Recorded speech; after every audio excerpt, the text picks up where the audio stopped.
تو سر یہ مختصر سیرت الرسول، میں نے کہا جی آپ نے یہ پڑھی ہے؟ انہوں نے تو وہ شیعہ عالم جو تھے وہ ان کو تو پتہ بھی نہیں تھا یہ کتاب ہے. میں نے کہا یہ جیلم سے ہے، آپ PDF بھی ڈاؤن لوڈ کر سکتے ہیں. اس کتاب پہ میں 1 گھنٹہ بول سکتا ہوں، لیکن مختصر سے ٹائم پہ 10 چھوٹے چھوٹے حوالے دوں گا اور ان کی انجینئرنگ نہیں کروں گا. اس کے لیے آپ میرا ریسرچ پیپر 5B پڑھیں جس کا میں تعارف اینڈ پہ کراؤں گا. پہلے کرا دیا تو آپ کو برا لگے گا. اس کے اوپر آپ مولا علی والا چیپٹر نکالیں سر، اینڈ پہ جا کے آتا ہے مولا علی کے اوپر چیپٹر. سیرت الرسول لکھی ہے اور ساتھ خلفائے راشدین کی بھی لکھی ہے انہوں نے، مختصر سی خلافت راشدہ کے اوپر. مولا علی والا چیپٹر ان کا سٹارٹ ہوتا ہے جی پیج نمبر 781، حضرت علی ابن ابی طالب کی خلافت. 782 پیج پہ یہ پہلا ریفرنس میں پڑھ رہا ہوں ورڈ بائی ورڈ، اہل حدیث سے معذرت کے ساتھ، اور جو علمی کتابی مسلمان ہیں پوری دنیا میں کسی بھی فرقے میں ہیں ان کو خوش کرنے کے لیے ورڈ بائی ورڈ پڑھ رہا ہوں. سنیں. حضرت معاویہ رضی اللہ تعالیٰ عنہ نے اہل شام سمیت حضرت علی رضی اللہ تعالیٰ عنہ کی بیعت نہیں کی، پھر ان کی صرف مخالفت ہی نہیں کی بلکہ ان پر قتل عثمان میں اعانت یعنی مدد کرنے اور اس پر رضامندی کا الزام بھی دھر دیا، مگر اللہ نے ان کو اس سے بچا لیا. میں امیر شام کے بارے میں کوئی کمنٹس نہیں کرتا، یہ جو کر دیے یہ خود ہی کافی ہے، اور یہ بالکل صحیح بات لکھی ہے. اس کے سپورٹ میں گھنٹوں بول سکتا ہوں، نہیں بولوں گا کیونکہ یہ خود اتنے بڑے عالم ہیں کہ ان کو مجھے سرٹیفائی کرنے کی ضرورت نہیں ہے. کوئی اہل حدیث کے امام ہے؟ اچھا جی. دوسرا ریفرنس جنگ جمل کے کانٹیکسٹ میں وہ لکھتے ہیں اس کے بعد حضرت علی نے حضرت عائشہ کو مدینہ منورہ بھیج دیا. وہ جانے لگی تو لوگ ان کو ودا کرنے کے لیے دور تک ان کے ساتھ گئے. یہ ودا لفظ نہیں ہوتا، ودا ہوتا ہے زبر کے ساتھ. حضرت علی رضی اللہ تعالیٰ عنہ نے سفر خرچ کا انتظام بھی کیا. اس طرح وہ باحفاظت اور صحیح سلامت گھر پہنچی. بعد میں وہ اپنے سفر کو یاد کر کے اس قدر روتی کہ آنسوؤں سے ان کا دوپٹہ بھیگ جایا کرتا اور کہتی کاش میں پیدا ہی نہ ہوئی ہوتی، کاش میں اس واقعے سے 20 سال پہلے ہی مر جاتی. اللہ، ظاہر قرآن میں حکم ہے نبی کی بیویوں گھروں میں ٹھہری رہو، بے شک. تو وہ اس چیز کو یاد کرتی تھی. پھر ہوب کے کتے بھی بھونکے، وہ بھی حدیث ہے جامعہ اس میں مسند احمد میں. باقی اب میں اس پہ نہیں بولوں گا، وہ 5B میں آپ پڑھ لیجئے گا، میں اینڈ پہ بتا دوں گا. ریفرنس نمبر 3 جنگ صفین کے بارے میں لکھتے ہیں عمار کی شہادت کے بعد عمر ابن عاص نے لڑائی چھوڑ دی، ترک کر دی، اور بہت سے لوگوں نے بھی ان کی پیروی کی. حضرت معاویہ رضی اللہ تعالیٰ نے ان سے پوچھا آپ نے لڑائی کیوں ترک کی ہے؟ انہوں نے کہا ہم نے عمار کو قتل کر دیا ہے، اور میں نے حضرت صلی اللہ علیہ وآلہ وسلم سے سنا ہے کہ آپ علیہ السلام فرمایا کرتے تھے کہ عمار کو باغی جماعت قتل کرے گی. معلوم ہوا کہ ہم تو باغی ہیں. اس پہ حضرت معاویہ بولے خاموش رہ، واللہ تم اونٹ کی طرح اپنے ہی پیشاب میں پھسلتے ہو. یعنی تم یہ حدیث بھی جانتے ہو جیسے اونٹ پیشاب کر کے بیٹھ جاتا ہے، تو کام تو تم نے خود ڈالا ہے میرے ساتھ مل کے، اور اب اپنی غلطی خود ہائی لائٹ کر رہے ہو. کیا ہم نے ان کو قتل کیا ہے؟ ان کو تو علی رضی اللہ تعالیٰ ان کے ساتھیوں نے قتل کیا ہے جنہوں نے ان کو ہمارے درمیان لا پھینکا. ہم تو اپنے بچاؤ کے لیے لڑ رہے تھے جس میں وہ قتل ہو گئے. ان کا حضرت عمار جو لڑنے آئے تھے حضرت علی کے ساتھ نہ آتے تو نہ قتل ہوتے. یہ اسی طریقے سے ہے کہ نہ آپ روڈ پہ چڑھتے نہ ایکسیڈنٹ ہوتا نہ قتل ہوتے. اچھا آگے سنیں. حضرت علی رضی اللہ تعالیٰ کو جب حضرت معاویہ کی اس بات کی خبر ہوئی تو انہوں نے کہا اگر میں نے ان کو قتل کیا ہے یعنی حضرت عمار کو، تو پھر اپنے چچا حضرت حمزہ کو حضرت نے قتل کیا ہے جنہوں نے ان کو کفار کے مقابلے میں بھیجا تھا. اے پھکی دیتی اینٹی وینم الزامی جواب کہ اگر حضرت حمزہ حضور کی طرح لڑتے ہوئے مارے گئے ہیں تو کیا حضور نے قتل کروایا ہے کبھی کافروں کے مقابلے میں بھیجا؟ اگر عمار کو میں نے تیرے مقابلے میں بھیجا ہے امیر شام کے مقابلے پہ تو مجھے تم قتل ٹھہرا، یعنی وہ اینٹی وینم والا جواب دیا. چوتھا ریفرنس جنگ نہروان کے بارے میں. یہ وہ باتیں جو پبلک کے سامنے نہیں کرنی چاہیے لیکن یہ کی ہوئی ہیں، انہوں نے پرنٹ کر رہے ہیں، مفت بانٹ رہے ہیں.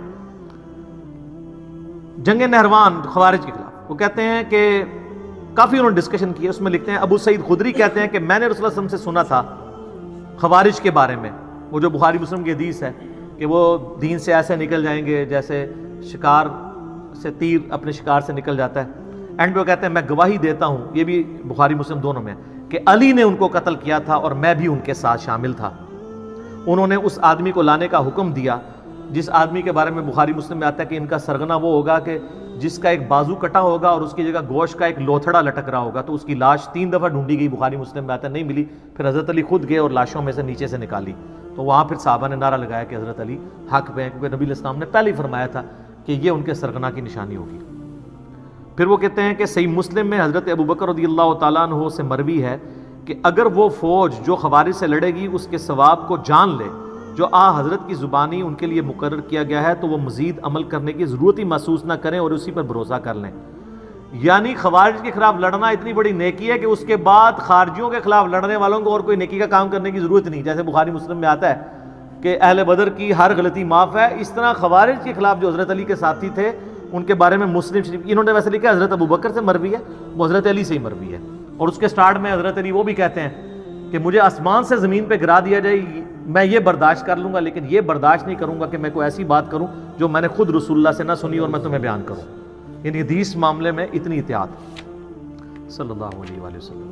5واں ریفرنس یہ کہتے ہیں نا جی وہ جی حضرت عثمان کو عبداللہ ابن سبا اور پتہ نہیں کوئی یہودی پارٹی تھی آل امیہ کو بچانے کے لیے، میں نے بخاری مسلم سے ثابت کیا ہے آل امیہ کی وجہ سے حضرت عثمان شہید ہوئے ہیں، ان کے گورنروں کی وجہ سے۔ انہوں نے حضرت عثمان کا چیپٹر پڑھیں، کہیں نہیں ڈالا عبداللہ ابن سبا کا نام تک نہیں لکھا، الٹا حضرت علی والے چیپٹر میں انہوں نے بتایا کہ یہ جو حضرت علی کی شان میں غلو کرنے والے رافضی تھے وہ حضرت علی کے دور میں نکلے ہیں، اس کے اوپر پورا چیپٹر انہوں نے بنایا ہے۔ فرقہ غالیہ کا خروج، حضرت علی کے زمانے میں ایک غالی فرقہ پیدا ہوا، کرتے کرتے نا اینڈ پہ وہ لکھتے ہیں کہ حضرت علی نے اپنے غلام قمبر کو بلایا اور پھر انہوں نے جو ہے نا وہ ان لوگوں کو آگ میں جلا دیا جن لوگوں نے حضرت علی کے لیے الوہیت کلیم کی تھی، جس کی باقیات آج کل یہ نصیری ہیں۔ اور پھر وہ بخاری میں آتا ہے نا کہ حضرت ابن عباس تک بات پہنچی تو کہتے کاش حضرت علی ایسا نہ کرتے، کیونکہ یہ سزا آگ میں جلانے والی اللہ کے ساتھ خاص ہے، مخلوق نہیں جلا سکتی۔ تو حضرت علی نے کہا کہ ابن عباس نے سچ کہا، اور ابو داؤد میں ہے کہ انہوں نے کہا کاش مجھے یہ پتہ ہوتا پہلے، یعنی حضرت علی نے جان بوجھ کے ایسا نہیں کیا تھا، لیکن حضرت علی کا غصہ اتنا تھا کہ مجھے خدا کے مقابلے پہ ٹھہرا رہے ہیں، تو انہوں نے ان کو قتل کی وجہ آگ میں جلوایا تھا، یہ تو خود مان رہے ہیں اس میں۔ اچھا جی، ریفرنس نمبر 6 حضرت علی کے بارے میں لکھتے ہیں کہ لباس اور خوراک میں آپ کی سادگی بیان سے باہر ہے، آپ کا عمل اور فضل اسلام کی طرف سبقت اور رسول اللہ کی معیت میں کفار سے جہاد ازر من الشمس ہے صلی اللہ علیہ وآلہ وسلم۔ پھر لکھتے ہیں امام احمد بن حنبل اور قاضی اسماعیل بن اسحاق کہتے ہیں، اور یہ صحیح سند سے المسند الحاکم میں ہے، کہ حضرت علی رضی اللہ تعالیٰ کے فضائل اور مناقب میں جتنی احادیث مروی ہیں دوسرے کسی آدمی کے فضائل اور مناقب میں اتنی احادیث نہیں ہیں۔ اے لکھ رہے تھے جی سعودیہ والے وہابی اور پاکستانی وہابی کے کہہ رہے ہیں، اور رہن دو میں آج نہیں، آج اپنے بزرگوں نے رو۔ ریفرنس نمبر 7 وہی جو ہم کہتے ہیں حضرت علی نے حسن ابن علی کو اپنا خلیفہ نامزد نہیں کیا، انہوں نے بھی وہی لکھا۔ کسی نے کہا کیا آپ اپنے بعد آنے والے خلیفہ کو نامزد کریں گے؟ انہوں نے فرمایا نہیں، میں تمہیں اسی طرح چھوڑوں گا جس طرح رسول اللہ صلی اللہ علیہ وسلم تمہیں چھوڑ گئے تھے۔ بعض نے کہا کہ آپ لوگوں سے حسن کے لیے بیعت لے لیں تو آپ کے انتقال کے بعد ہم آپ کی کمی محسوس نہیں کریں گے۔ فرمایا میں نہ تمہیں اس کا حکم دیتا ہوں نہ منع کرتا ہوں، یہ تمہارا اپنے چوائس ہے، میں یہ کام نہیں کروں گا۔ یہ بات ہے سر، خلافت و ملوکیت میں یہ فرق ہے۔ ریفرنس نمبر 8 سر یہ سب سے کڑوا ہے اور آیا 8 نمبر پہ ہے، جنت کے بھی 8 دروازے ہیں نا، بخاری مسلم میں آیا ہے کہ رمضان میں وہ 8 دروازے کھول دیے جاتے ہیں، اور مسلم شریف میں ہے جو وضو کے بعد اشہد ان لا الہ الا اللہ و اشہد ان محمدًا عبدہ و رسولہ پڑھ لے، جنت کے 8 دروازے کھول دیے جاتے ہیں۔ تو sir reference number 8 word by word بنو امیہ حضرت علی کی تنقیص اور ان کے بارے میں نازیبا الفاظ استعمال کرتے رہے، مگر اس سے علماء کے دل میں ان کی محبت بڑھ گئی اور قدر و منزلت میں اضافہ ہو گیا۔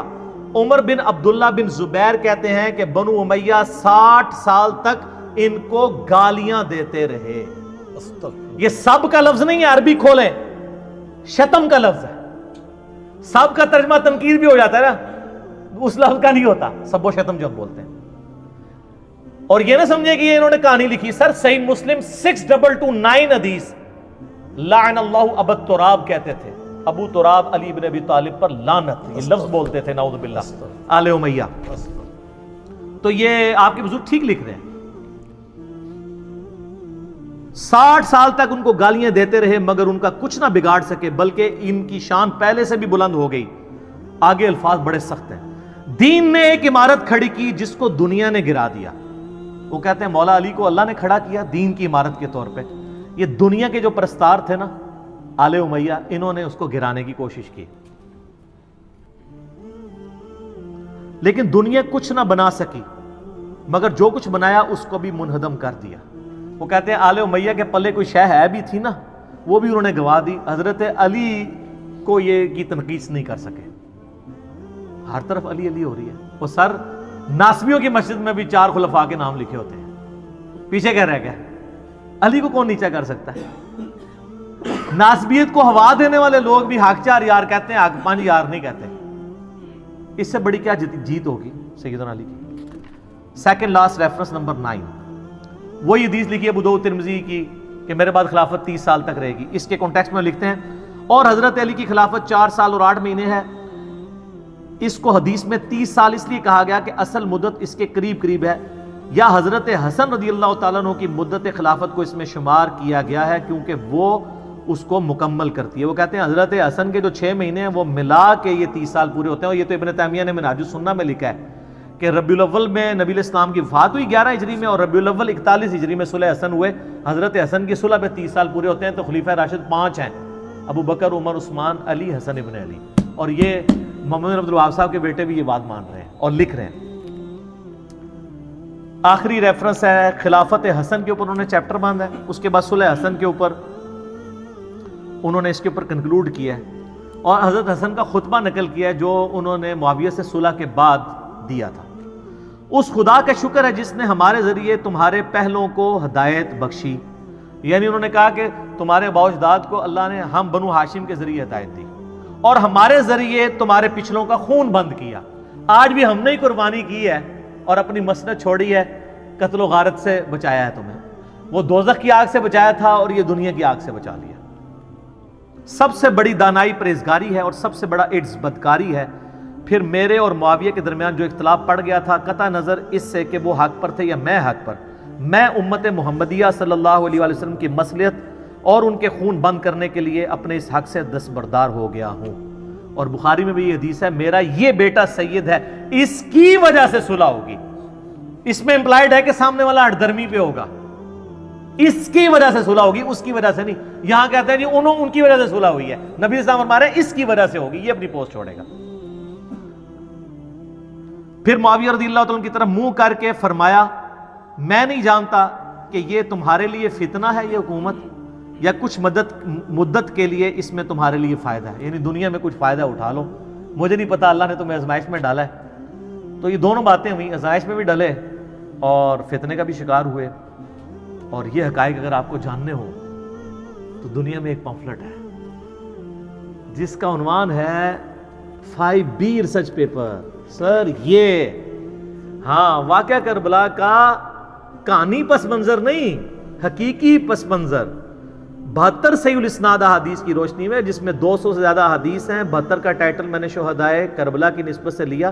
ایک نمبر پہ کئی حدیثیں ہیں، مثلا 33 نمبر پہ 8 حدیثیں ہیں، 8 طرق غدیر خون کے. سیدنا عمر کی شہادت سے لے کر شہادت حسین تک پوری اسلامک ہسٹری کور ہوئی ہے.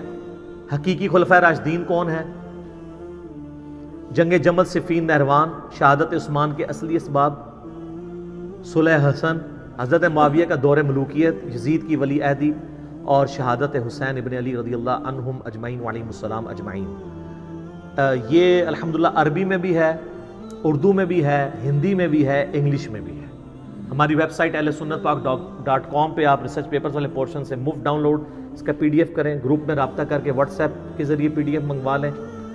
اس میں اکثر حدیث بخاری مسلم سے ہیں، تحکیم کی ضرورت نہیں. اور جن پہ تحکیم کی ضرورت تھی میں نے دور حاضر کے بڑے بڑے محدثین، شیخ البانی رحمہ اللہ تعالی، شیخ زبیل زئی رحمہ اللہ تعالی، شیخ شعیب ارنوت رحمہ اللہ تعالی، شیخ سلیم اسد اور غلام مصطفیٰ ظہیر حافظہ اللہ تعالی من الجنت والناس، جو زبیل زئی صاحب کے باغی شاگرد. لیکن تحکیم تو لگا بیٹھے ہوئے ہم اور ہم نے اس میں ڈالی ہوئی ہے. اور باقی لوگ میں تو مطلب اولو العلم قائما بالقسط ہوں الحمدللہ, جس کی جو پازیٹیو چیز ہے وہ پروموٹ کروں گا, سب کی تحکیم کے ساتھ ہے. اور یہ خیالی پس منظر نہیں ہے, احادیث کی روشنی میں ہے. یہ صلاح الدین یوسف صاحب کی جھوٹی تاریخ یا وہ سنابلی کی لکھی ہوئی جھوٹی تاریخ نہیں ہے, احادیث ہیں جو کہ خلافت و ملوکیت مولانا مودودی رحمہ اللہ تعالی کی کتاب کا حدیثی دفاع ہے, حدیث کی روشنی.